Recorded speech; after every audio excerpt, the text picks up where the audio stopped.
मला नाही माहीत मी सुंदर आहे की नाही, पण मी मनसोक्त आहे. हसले तर खळखळून हसते, रडते तर उशी ओली होईपर्यंत रडते, चिडते तर इतकी चिडते की पुन्हा बोलत नाही. मनवल्यास मला काही सेकंदातच म्हणते. नाराज होणं आणि मी नाराज होणं यात खूप फरक आहे.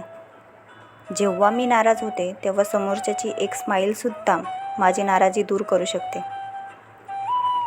थोडी वेळी तर आहे, खूप लवकर चिडते, छोट्या छोट्या गोष्टी मनावर घेते. लागलं माझ्या मनाला तर समोरच्याला मी वाईट साईड बोलते. हो, मी अशीच आहे आणि सर्वांची असंच वागते. माझ्या जवळचे मला चांगलंच ओळखतात. माझा राग लवकर लांब करतात, कारण त्यांना मी माहीत आहे मी कशी आहे ते माहीत आहे.